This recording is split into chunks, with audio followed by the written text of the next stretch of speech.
मेरे साथ सभी बोलेंगे, संश्रुतेन गमे मही मा श्रुतेन विराधिसी। अब एक मंत्र में पूरे जीवन का सार निचोड़ है कि हमें श्रुति पथ पर चलना है। जैसे श्रुति कहती है, जैसा वेद कहता है, जैसा देवश्रुति कहती है, जैसे आपकी प्राचार्य जी, जैसे अपने पूज्य साध्वी बहनें आपको कहती हैं, जैसे अपने बड़े गुरुजन कहते हैं, जैसे मैं आपसे कह रहा हूं, एक ही बात है, श्रुति के पथ पर चलें, वेद के पथ पर चलें, सत्य के सनातन के पथ पर, ऋषियों के पथ पर, योग पथ पर, आत्म पथ पर। एक ही बात है, आत्मा आज्ञा है, गुरु आज्ञा है, शास्त्र आज्ञा है, वेद आज्ञा है, शब्द प्रयोग भिन्न है, तत्व एक ही है। ऐसे जो चलते हैं ना, एक ही बात में सारे जीवन का संपूर्ण सत्य समाविष्ट है, इतना बड़ा तत्व है। तो मैं चाहता हूं आप सब बच्चे 100% श्रुति के अनुसार चलें। गुरुओं ने 8-8, 10-10 बच्चों को तैयार करके दुनिया बदली है। हम तो इस समय 1000 से ज्यादा पतंजलि गुरुकुलम में, आने वाले 5 सालों में 5000 से ज्यादा भारत के और 5000 से ज्यादा दुनिया के करीब 10,000 बच्चे पतंजलि गुरुकुलम में पढ़ने वाले हैं। तो देश नहीं दुनिया बदलेगी जब सब शुद्ध पथ पर, वेद पथ पर, सनातन पथ पर, सत्य के पथ पर, ज्ञान के पथ पर। अब इसी को दूसरे शब्दों में एकम सद्विप्रा बहुधा बंधु, ज्ञान के पथ पर, श्रद्धा के पथ पर, कर्म के, पुरुषार्थ के, पराक्रम के पथ पर चलेंगे तो सारे संसार का उपकार होगा, भला होगा। 10,000 से ज्यादा तो बच्चे पतंजलि गुरुकुलम में पढ़ेंगे आने वाले 10 वर्षों में, और 1 लाख से ज्यादा रेसिडेंशियल, ये 10 लाख वो बताया मैंने, रेसिडेंशियल 10,000, 1 लाख के करीब पतंजलि विश्वविद्यालय में रेसिडेंशियल, और दूसरा जो हम उससे बाहर जो आकर के पढ़ेंगे, बाहर से आकर के, शायद हो सकता है वो 4-5 लाख भी हो सकते हैं। और भारत पतंजलि गुरुकुलम, आचार्य कुलम और भी खोलने वाले हम पतंजलि संस्था की ओर से, उससे एक अलग प्रकार की भाव चेतना का निर्माण होता है। मेन बात होती है ओनरशिप कोई कितनी लेता है। सुबह मैं बोल रहा था ना जो है इकोनॉमिक्स के बारे में, अर्थतंत्र के बारे में, वो सब जगह बात लागू होती है। कॉर्पोरेट गवर्नेंस, प्रोफेशनल मैनेजमेंट, क्या बोला बोलो, कॉर्पोरेट, प्रोफेशनल, ओनरशिप, क्या, अकाउंटेबिलिटी बोलो, trust, loyalty, confidence, transparency, accountability. तो और इनसे फिर आगे चीजें लंबी चलती हैं, फिर ये चीजें आती है ना, तो इससे आती है सस्टेनेबिलिटी, क्या आती है, और उससे फिर एक बहुत बड़ा रूपांतरण समाज में घटित होता है, उसको बोलते हैं बड़े साम्राज्य का निर्माण हो गया, आर्थिक साम्राज्य। क्या बोलते हैं, कैपिटल मार्केट, उसको कोई कुछ भी बोले, आर्थिक साम्राज्य, शैक्षणिक साम्राज्य, क्या बोला, चिकित्सा का साम्राज्य, शिक्षा का साम्राज्य, सनातन का साम्राज्य, विचारों का साम्राज्य, संवेदनाओं का साम्राज्य, ज्ञान का साम्राज्य, पुरुषार्थ और पराक्रम का, परोपकार का साम्राज्य, सब प्रकार की दिव्यता का साम्राज्य खड़ा हो जाता है, और उसमें स्थायित्व होता है, वो कालजयी होता है। क्या होता है वो कालजयी होता है, युग युगांतरों तक चलने वाला होता है। इसी को ही आंदोलन कहते हैं। जब ये बड़े रूप में होने लगे, रिवोल्यूशन, क्या बोलते हैं, तो ये बड़ा कार्य हमें करना है। सामान्य तो पढ़ाई लिखाई तो सब जगह हो ही रही है ना, फॉर्मल एजुकेशन, लैंग्वेजेस पढ़ रहे हैं, सब्जेक्ट्स पढ़ रहे हैं, नौकरी भी कर रहे हैं, कुछ पैसा भी कमा रहे हैं। तो ये हमारा गौण लक्ष्य है। हमें अपने जीवन को इतना उन्नत बनाना है और उसको उन्नत बनाने का एक रास्ता बताया, गुरु की आज्ञा का कितना, गुरु आज्ञा, शास्त्र आज्ञा, वेद आज्ञा, ईश्वर की आज्ञा, एक ही बात है। तो आप ऐसे बच्चे हैं जो इस श्रुति परंपरा, जो इस वेद परंपरा, ऋषि परंपरा, सनातन परंपरा के ध्वजवाहक, उसके योद्धा और सनातन को जीवन में और जगत में एक कालजयी प्रतिष्ठा दिलाने वाले बालक है। आपके द्वारा आपके जीवन और जगत में सनातन की प्रतिष्ठा होगी। बोलो सत्य सनातन वैदिक धर्म की, यह है सत्य सनातन वैदिक धर्म की जय। अब आज का जो संदर्भ है, इस वेद परंपरा, सनातन परंपरा, ऋषि परंपरा को आगे बढ़ाने के लिए मूल है शास्त्र। मूल क्या है हमारा? अब बहुत से दुनिया के मैंने देश देखे, मैं लगभग 100 देशों में घूमा हूं, आधी दुनिया लगभग, पूर्व पश्चिम उत्तर दक्षिण मध्य। माने पूर्व में ऑस्ट्रेलिया, चाइना और कोरिया, फिर पश्चिम में यूएस, कनाडा और थोड़ा यूरोप, फिर मध्य में ये अफ्रीका, साउथ अफ्रीका और मॉरिशस आदि इधर नजदीकी है, फिर इधर ये मिडिल ईस्ट, फिर इधर रसिया और उसके कुछ दूसरे देश, ऐसी चारों तरफ ऐसी दुनिया बनी हुई है। उनसे पूछते हैं तुम व्हाट इज योर हेरिटेज, तो कहती ये चट्टान हमारी हेरिटेज है। कोई कहते हैं हमारी मूर्ति ये हेरिटेज है, कितने साल पुरानी है, कोई कहते हैं 500 साल, कोई कहते हैं 1000 साल, कोई कहते हैं ये हमारी इमारतें हैं, ये खंडर हैं। कहीं पर खंडर, कहीं पर कोई मूर्ति, कोई प्रतिमा, कोई पर्वत, गिरी, नदी, यही हेरिटेज है। ये तो है ही, सब जगह है। लेकिन हमारा सबसे बड़ा हेरिटेज, हमारी सबसे बड़ी विरासत, सबसे बड़ी पूंजी, सबसे बड़ी दौलत, सबसे बड़ा ऐश्वर्य है हमारे वेदों का ज्ञान, ईश्वरीय ज्ञान, उपनिषदों का ज्ञान, दर्शनों का बोध, व्याकरण बोध, शास्त्र बोध, रामायण महाभारत भगवत गीता पुराण,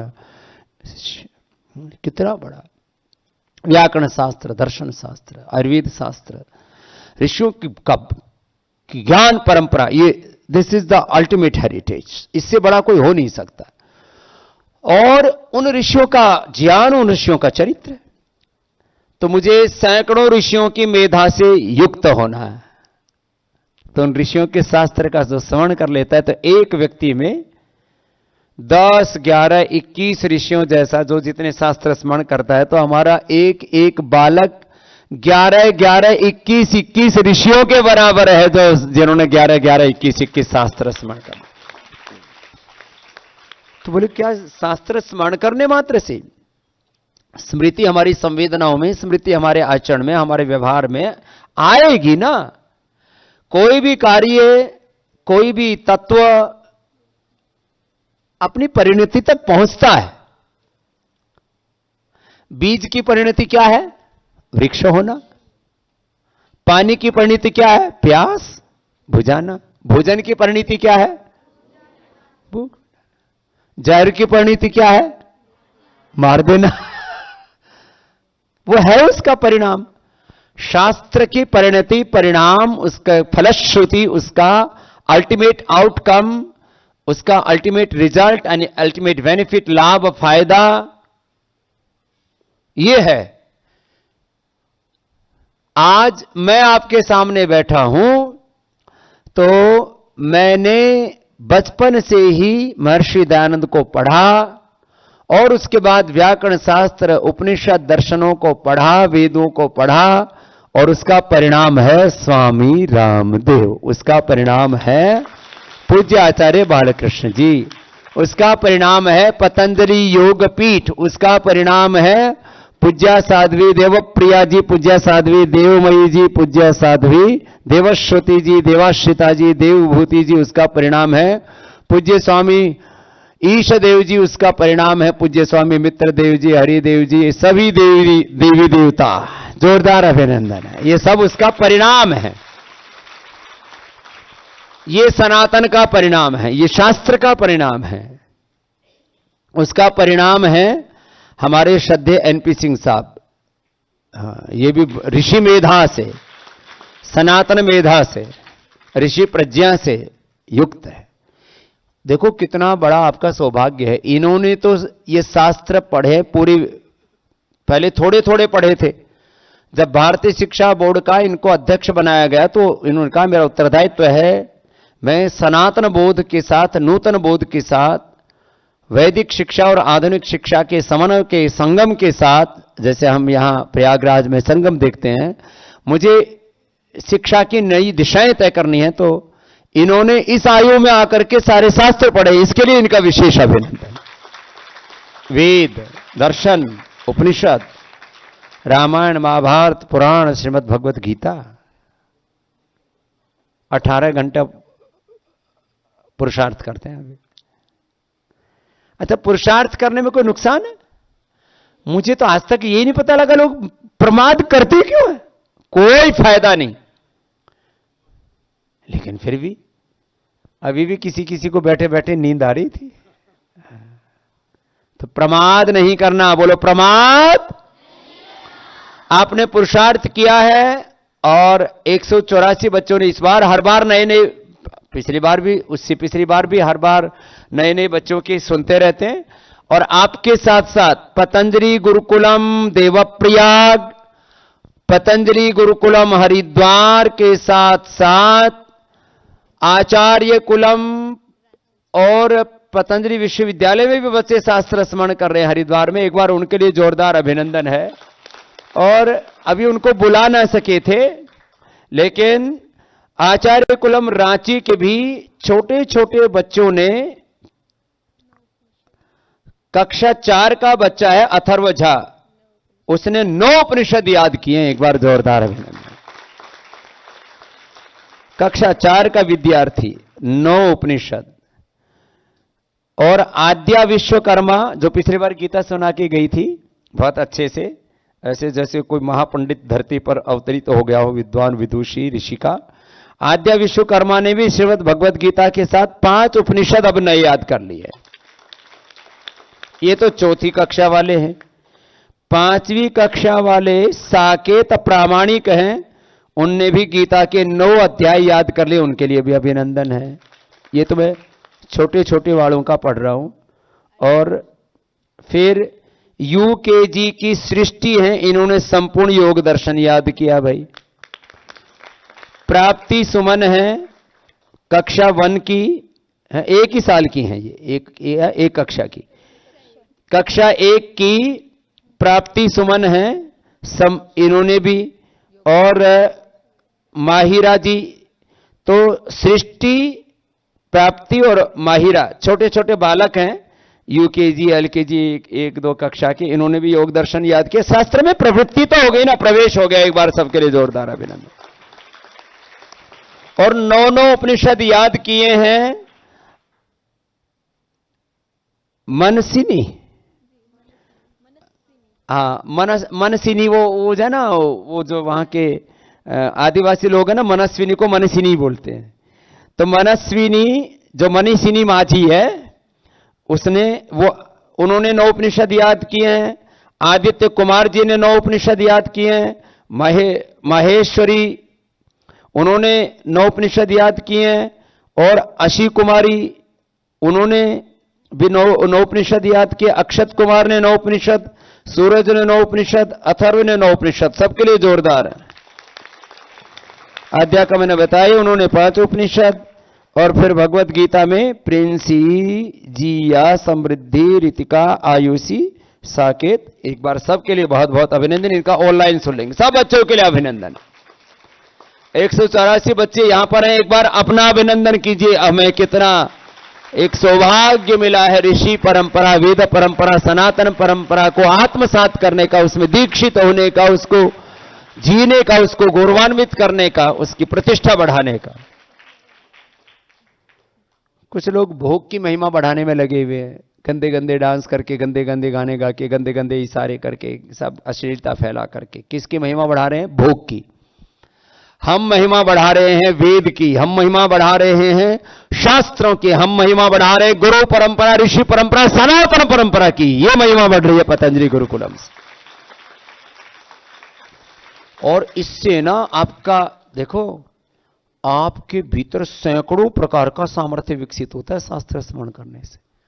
सबसे बड़ी चीज क्या मनुष्य में? सबसे बड़ा तत्व, सबसे बड़ी महिमा, सबसे बड़ी देन, सौगात परमात्मा की क्या है? हमारा मस्तिष्क, बुद्धि, ज्ञान शक्ति। और वो सबसे अधिक किससे बढ़ती है? शास्त्र से। बाकी तो फिर तकनीकी ज्ञान है, वो तकनीकी ज्ञान आदि हो जाएगा। भाषाएं वो भी प्रतिभा को बढ़ाने में मदद करते हैं, लेकिन बाकी सब तकनीकी ज्ञान है, वो तो हो जाएगा, कर लेंगे, वो भी करने।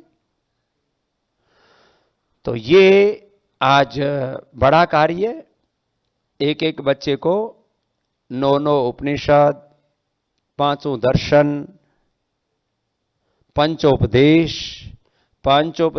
5 दर्शन कितने हो गए जी? 10। 9 उपनिषद कितने हो गए? 19। भगवत गीता 20। फिर वेद, फिर निघंटू, फिर 4 वेद नहीं, एक ही वेद गिना था। 21 के बाद 22, फिर निघंटू और निरुक्त भी, निघंटू, फिर हठयोग प्रदीपिका, घेरंड संहिता और अमरकोश, और क्या क्या याद करते हैं? प्रथमावृत्ति भी कर रहे हैं, कुछ काशिका भी करते हैं, कुछ महाभाष्य भी करते हैं हमारे सन्यासी, और दर्शनों के भाष्य करते हैं। और ये बड़ी बातें हैं। एक एक बालक लगभग 21 से 25 शास्त्र याद कर रहा है। कितनी बड़ी बात है! तो ये बहुत बड़ी बात है कि 21 शास्त्र, लगभग 25 शास्त्र, 21 से 25 शास्त्र, और वो भी 15 से 17 साल की उम्र। 21 से 25 शास्त्र 3 साल की उम्र से लेकर के 17 साल के बच्चे याद कर रहे हैं। ये घटना पहली बार व्यापक तौर पर, बड़ी परिप्रेक्ष्य में, पूरी प्रामाणिकता के साथ पतंजलि में देखने को मिल रही है। तो आप बहुत श्रेष्ठ बालक हैं, आप ऋषि चेतना से युक्त बालक हैं, आप साधारण बालक नहीं है। बस ये अंतिम बात कह करके फिर तो आपसे सत्संग करेंगे 3 दिनों तक। हर समय एहसास होना चाहिए, जैसे कोई राजवंश में पैदा होता है ना, मैंने कहीं पिछली बार भी बोला था, इस बात को बहुत बार बोलता हूं, मैं इस राज्य का वंशधर हूं। सैकड़ों वर्षों से हमारे कुल वंश ने इस राज्य व्यवस्था को अक्षुण्ण रखा है, उस राज्य को गौरवान्वित किया है, उसका विस्तार किया है। जैसे किसी राजा में राजवंश का होने का गौरव होता है, वो एक बालक में होता है। हम सबको समान रूप से गौरव है कि हम ऋषियों के वंशधर हैं और हम भगवान के वंशज हैं, अमृतस्य पुत्रा हैं हम भगवान की संतान। भगवान की संतान होने का गौरव सबको समान रूप से प्राप्त है, कोई नहीं छीन सकता। एक राज्य का एक राजा हो सकता है। हम भगवान के वंशधर हैं, ऋषियों के वंशधर हैं, हम सनातन के वंशधर हैं। और इस गौरव को इतना अंदर तक भर लो, रोम रोम में, हमारे एक एक सेल, जीन्स, क्रोमोसोम्स में, डीएनए, आरएनए, एक एक सेल के प्रोटीन में, माने अपने शरीर में पूरे ऐसा रच बस जाए ये सनातन धर्म, वेद धर्म, ऋषि धर्म, और हम उसके साक्षात विग्रह हो जाएं। और ऐसा सब कर सकते हो। ये कार्य, कुछ कार्य ऐसे सब नहीं कर सकते। अब जैसे हिंदुस्तान में किसी को प्रधानमंत्री बनना होगा तो एक समय में एक ही बन सकता है ना, एक समय में सबके सब। ये ऋषियों का सच्चा वंशधर होना, ये प्रधानमंत्री होने से भी ज्यादा बड़ा कार्य है। राष्ट्रपति होने से भी बड़ा कार्य है। ये दुनिया में सबसे ज्यादा धनवान होने से भी, कि भाई वर्ल्ड के टॉप रिचेस्ट पर्सन कौन है, उनकी लिस्टें छपती रहती हैं इधर से उधर से फालतू। तो ये बहुत बड़ा काम है और इससे आपका जीवन ऐसे ऊंचा उठता चला जाएगा। और आने वाले समय में देखो, एक बात इसके साथ जोड़ के पूरी कर रहा हूं। सऊदी अरब वालों को, अबू धाबी वालों को, दुबई वालों को, ये कुवैत वालों को, इराक ईरान वालों को, तुर्की वालों को तेल मिल गया। और खाली तेल, मिट्टी में से एक पानी जैसा द्रव्य मिल गया, द्रव पदार्थ। रूखा सूखा प्रदेश, भूखे नंगे लोग बहुत दरिद्रता में जी रहे थे। एक तेल मिलने से सारी दुनिया में आज इनका महल और ये वो सब ठीक है, अपना रुतबा दिखाते, बड़ी बड़ी अट्टालिकाएं, ऐसे हमारा ऐसा वैभव दिखाते अपने। किससे? एक तेल से। ठीक, उसमें आग लग जाए तो जल जाए वो। ठीक, अमेरिका वालों को पूरी दुनिया के अच्छे अच्छे लोग जाके बस गए, वहां के जो मूल निवासी बहुत थोड़े, पूरी दुनिया के लोग वहां जाके बस गए और वहां उन्होंने अपना कारोबार खड़ा कर दिया। उनको मिल गया पैसा। क्या मिल गया? पैसा। पैसा मिल गया, थोड़ा सा पैसा मिल गया, दुनिया के लोग वहां जाकर के बस गए, तो अमेरिका दुनिया की महाशक्ति बन गया। और राजाओं से राज्य छीना पहले, पता नहीं किस किस के शासन थे, जार आदि कौन थे ना चाइना में, है? जार आदि, वहां के जो भी राजवंश थे उनसे शासन छीना, और छीन करके लेनिन, मार्क्स, माओ आदि ने कहा कि हम सबको समृद्धि देंगे, सबको न्याय देंगे, सबका शासन होगा। लेकिन वह सबका शासन नहीं, एक शी जिनपिंग का शासन हो गया। और उनके पास है खाली तानाशाही। क्या है बोलो? और तानाशाही के साथ एक काम हो रहा है, उनके पास मेहनत, हर आदमी को 8 घंटे मेहनत जरूर कराते, को ना करे तो पीट पीट के करवाते डंडा मार मार के। और वो दुनिया का, अब इस समय कहने को अमेरिका वर्ल्ड इकोनॉमिक पावर है, मूलतः चाइना है। उसी ने अमेरिका में, यूरोप में, अफ्रीका में, पूरी दुनिया में सारे आर्थिक संस्थाओं पर नियंत्रण कर रखा है। तो इस समय रियलिस्टिक वे में बात यह है कि जो भी है, चलो अमेरिका हो या चीन हो, अपने को क्या करना, अपने को अपना देश के बारे में सोच रहा है, जो मैं आगे बताने जा रहा हूं। फिर एक देश को ना जमीन मिल गई बढ़िया सी, और वहां मेहनत की, और वहां सब ये ब्रिटिशर्स की जो अबोर्जनीज जिनको कहा जाता है, वो कौन लोग हैं? वो कोई एक देश के लोग नहीं, पूरी दुनिया में जहां लगभग 150 देशों में अंग्रेजों का शासन था, उनके देश में कोई भी अपराध करे तो कुछ अपराधियों को तो सजा देने के लिए, ऐसे लोगों को डराने के लिए, उनको भय बैठाने के लिए सजा देते थे, पेड़ों पर लटका देते थे, मार देते थे, काट देते थे, ये सब करते थे। फिर इतने लोगों को कौन मार काट करे, और से इतना मारे काटेंगे तो फिर उसके नुकसान ज्यादा हो सकते हैं। तो क्या किया, सारी दुनिया के अपराधियों को इकट्ठा करके जेलों में, उसमें पानी के जहाज में भर भर के एक देश में छोड़ दिया। उसका नाम क्या था? ऑस्ट्रेलिया। क्या नाम उसका? सारी दुनिया के अपराधियों को इकट्ठा कर करके सब उस टापों में छोड़, चारों तरफ समुद्र, कोई जा ही नहीं सकता, कहीं जाएगा तो मर जाएगा। तो वहां पहले तो उन्होंने क्या किया, वहां के जो भी जीव जंतु थे मार मार के खा गए। फिर जब वो नहीं मिले तो फिर खेती करने लग गए। फिर खेती भी थोड़ी कम पड़ गई तो अंदर खोदने लग गए, मिनरल्स को लेने में लग गए। आज दुनिया का जो श्रेष्ठतम 5-7 देश दुनिया के कहे जाते हैं विकसित देश, सभ्य देश, उनमें से ऑस्ट्रेलिया के नाम, उसको जमीन मिल गई, उसने अपने उसी में, भारत से 3 गुना ज्यादा जमीन है और आबादी करीब 3 करोड़ के आसपास, सारा देश पता नहीं ऐसे। तो हमें क्या मिला हुआ है?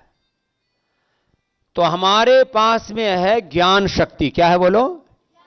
उसी भारत से था, भारत विश्व गुरु। क्या था? ज्ञान से ही विश्व गुरु था। ज्ञान शक्ति से फिर अर्थ शक्ति, सैन्य शक्ति, सब कुछ आ जाता है, आत्मशक्ति, सब कुछ था। इस ज्ञान शक्ति का आधार है हमारे वेद और शास्त्र। आप उस शक्ति को लेकर के आगे बढ़ रहे हो। आने वाले समय में देखो, जैसे हमने प्रथम तो योग योग करके पूरी दुनिया में योग की महिमा फैला दी।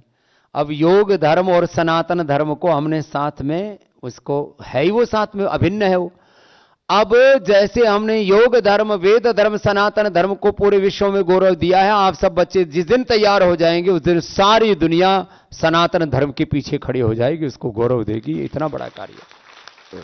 बाकी हमारे जीवन में समृद्धि आएगी, हम अलग अलग जीवन के क्षेत्रों में समाज में काम करेंगे, वो अलग विषय है। ऐसा प्रामाणिक जीवन आपको बनाना है। तो बस इतनी बात कह के आगे आपकी प्रतियोगिता बहुत यशस्वी हो।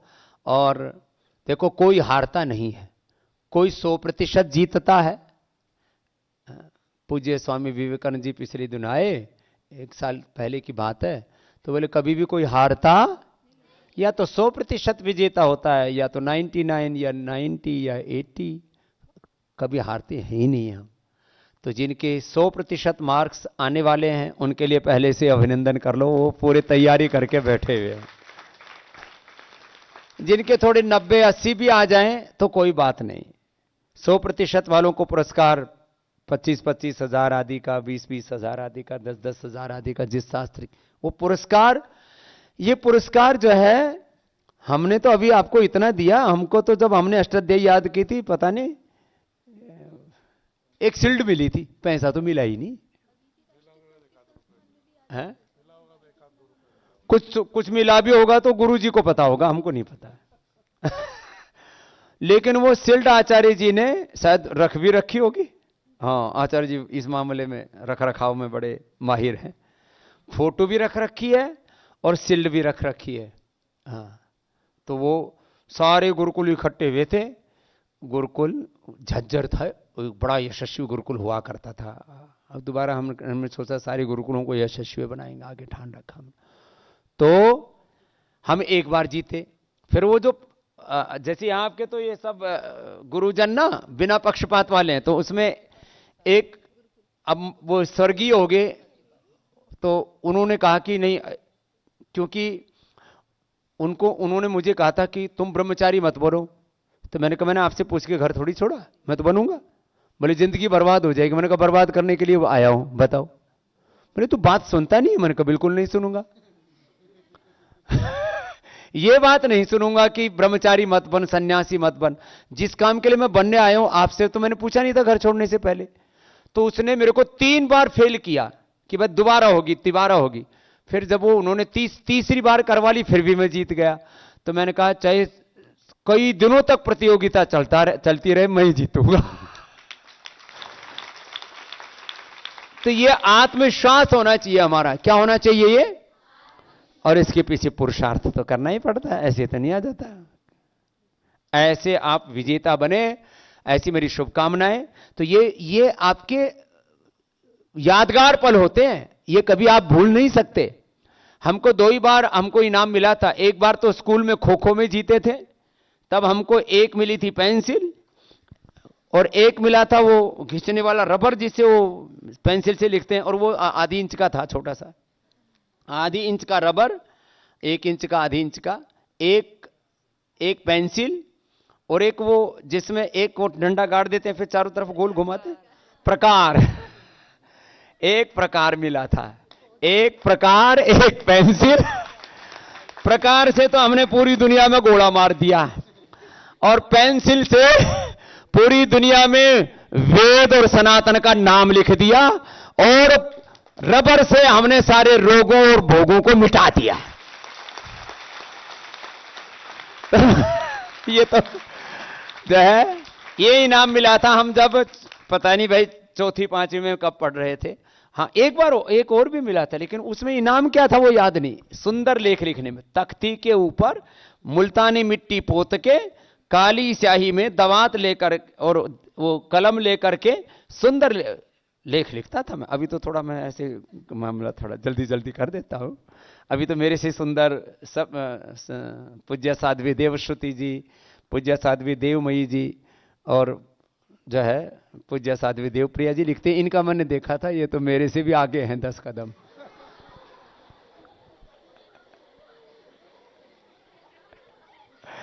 तो बोले भारत माता की तो आपके यादगार क्षण होने वाले हैं, 3 तो हमें भी याद आ गए। ऐसे ये विजेता होने का ना एक भाव आपके अंदर आ जाता है प्रतियोगिताओं से, है ना। और किसी से ईर्ष्या का मतलब ही नहीं। हाँ, ईर्ष्या कोई नहीं होती है। कुछ लोग इसी फिलोसफी को लेकर घूमते हैं, प्रतियोगिताएं, प्रतिस्पर्धाएं। ये जैसा आदमी पूछे स्पर्धा लिखें कि प्रतिस्पर्धा लिखें कि आत्मस्पर्धा लिखें, मैंने कहा जो भी लिखना हो। तो इन्होंने सब हटा करके ना प्रतिस्पर्धा, ना आत्मस्पर्धा, ना कोई कुछ नहीं, बोले शास्त्रीय स्पर्धा है। ठीक है, जोरदार अभिनंदन है। तो सिंह साहब आप भी आशीर्वाद के 2 शब्द बोल दो, फिर ये अपने झंडे गाड़ेंगे।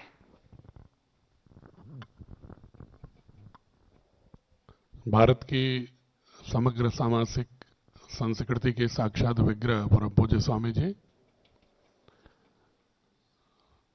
वात्सल्य की प्रतिमूर्ति पूज्य साध्वी देवप्रिया जी, पूज्य साध्वी देवमयी जी, पूज्य स्वामी ईशदेव जी, पूज्य स्वामी मित्रदेव जी, सारे वरिष्ठ सन्यासीगण, प्राचार्य पूज्य स्वामी देवश्रुति जी, सॉरी माता जी भी कहते हैं।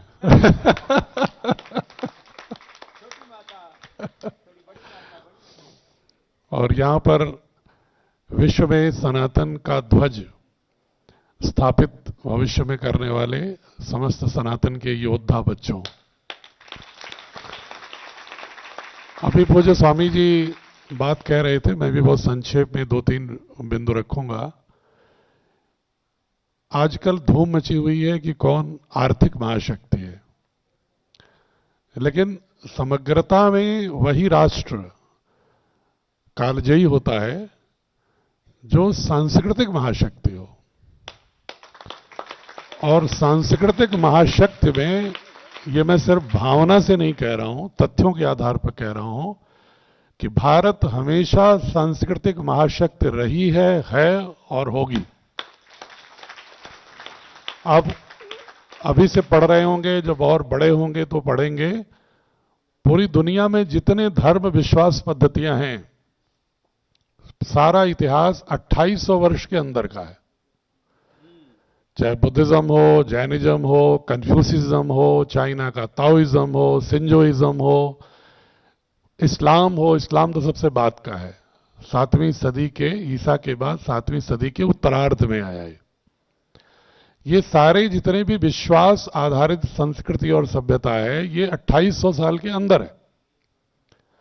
सिर्फ भारत की जो संस्कृति है वेदों की, उसका अभी कालखंड की गणना बड़े से बड़े विद्वान भी नहीं कर पाए, लेकिन अभी यूनेस्को ये तो मानने लगा है कि कम से कम 8000 साल पुराना तो है ही।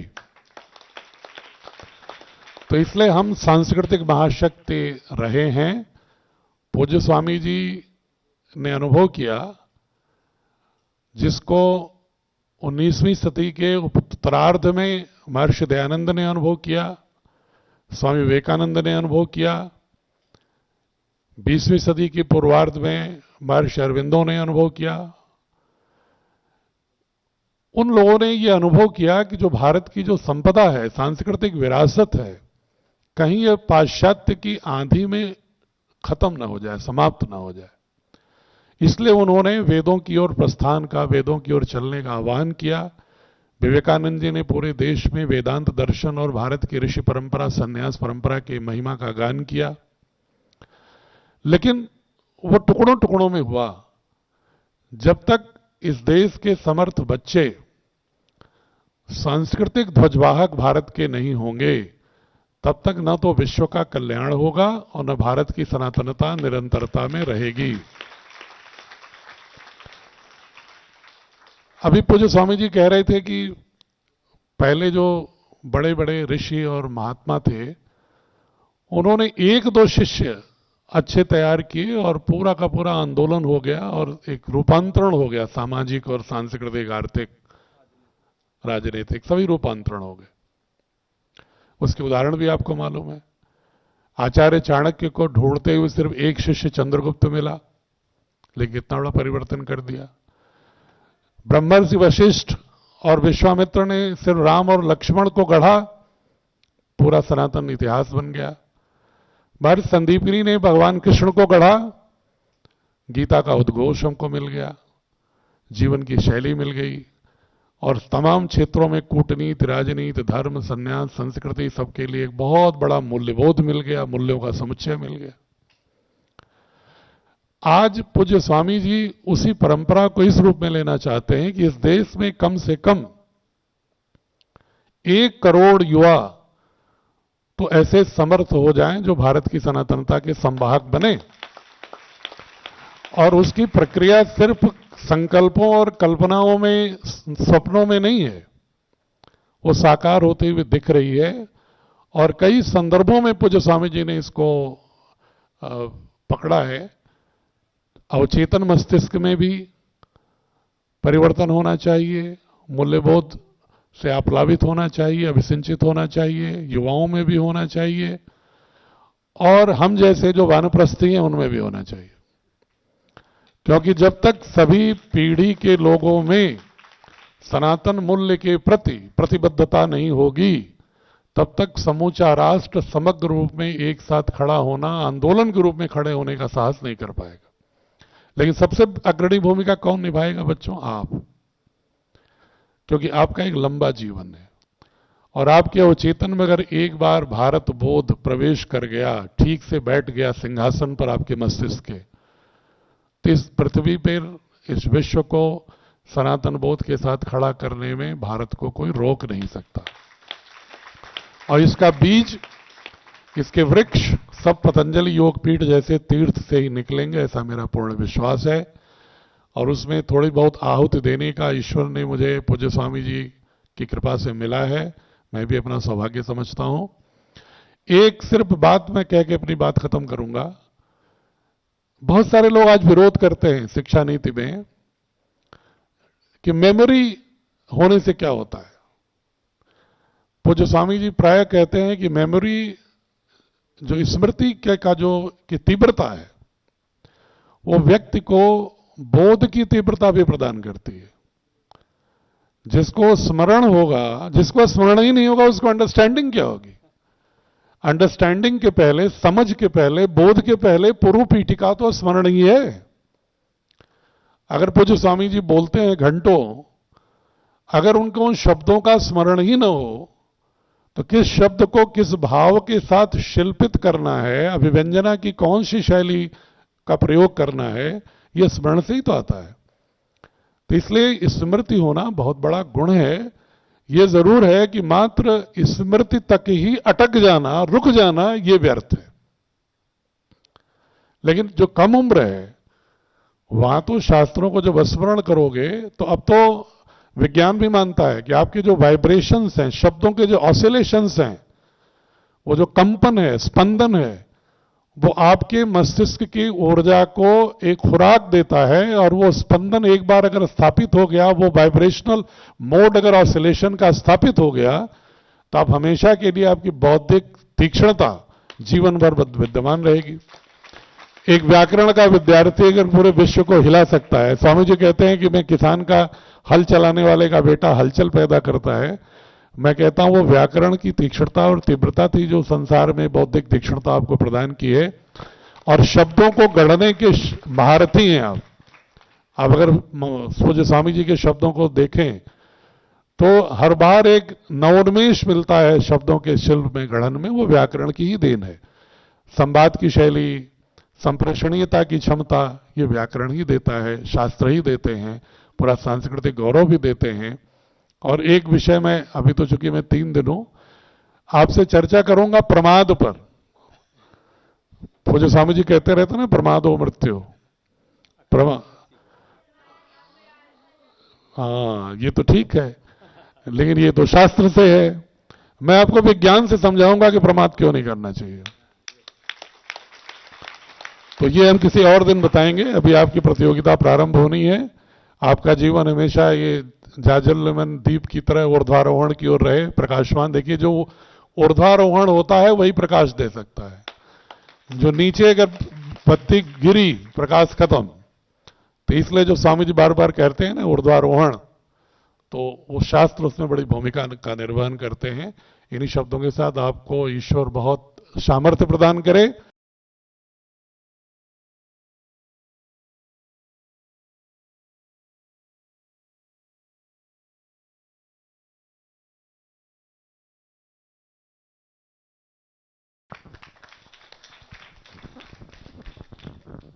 तो अभी आज के सत्र का आरंभ गीत के साथ हुआ। आज शाम को जब सत्र की पूर्णाहुति होगी, एक कुछ 2-3 शब्द बताएंगे। एक तो कभी भी कोई कार्यक्रम को, अनुष्ठान को पूर्णता बोलेंगे, खत्म हुआ नहीं बोलेंगे। क्या बोलेंगे? पूर्ण हो गया। अभी सुनने का सत्र पूर्ण हो गया, पढ़ाई का सत्र पूर्ण हो गया, यज्ञ पूर्ण हो गया, योग अभी पूर्ण हो गया। पूर्णमदाः पूर्णमिदम्, समाप्त होना माने फिनिश, फिनिश होना माने खत्म, खत्म होना माने ऐसा। तो हाँ, अदर्शनम लोपः, वो इसका भी अलग मामला है। लोप होना मतलब अदर्शन, मूर्त से अमूर्त हो गए, वो अलग चीज है। खैर, तो स्मृति बहुत बड़ा तत्व है। श्रीमद् भगवत गीता का अंतिम निष्कर्ष क्या निकला? नष्टो मोहः त्वत्प्रसादान् स्थितोऽस्मि गत संदेह। तो ये एक सीक्वेंस है, फिर कभी बताएंगे। एक एक शब्द के पीछे गहरा तत्व होता है।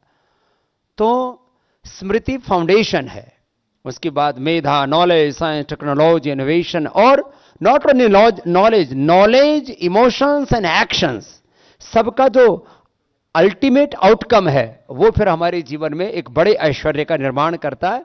जिसके लिए श्रद्धेय एनपी सिंह साहब ने कहा, भारत के पास ज्ञान का साम्राज्य है, वेद का साम्राज्य है, सांस्कृतिक साम्राज्य है, सनातन का साम्राज्य है, और सात्विकता का, देवत्व, ऋषित्व का साम्राज्य है। इस साम्राज्य के द्वारा हमें वो सोपान चढ़ने हैं, वो इतिहास गढ़ने हैं कि आने वाली पीढ़ियां उदाहरण दिया करेंगी। एक एक ऋषि ने एक एक शिष्यों को तैयार किया तो एक एक साम्राज्य खड़ा हो गया। और जब 1 करोड़ से ज्यादा ऋषि मेधा से, सनातन से युक्त आत्माएं तैयार होंगी तो देश नहीं दुनिया बदलेगी। वो युग अपने आंखों के सामने हम देखेंगे, और उसके लिए आप सबने तैयारी की है। आप उसके मूल में हैं। जब इतिहास लिखा जाएगा तो उसके मूल में आप पतंजलि गुरुकुलम के बालक होंगे, आप बालकों के पालक होंगे, वो अलग बात है। तो आप सबको बहुत बहुत आशीर्वाद। आगे आप ऐसे ही इस पूरी तैयारी को कीजिए। दिन भर हम बीच बीच में आते रहेंगे, आपके पूरे शास्त्र स्पर्धा के स्वरों को सुनकर के गौरवान्वित होते रहेंगे। शाम को बैठ करके फिर आनंद करेंगे, सत्संग करेंगे, भजन करेंगे। बोले भारत माता की, सत्य सनातन धर्म की। बहुत बहुत धन्यवाद।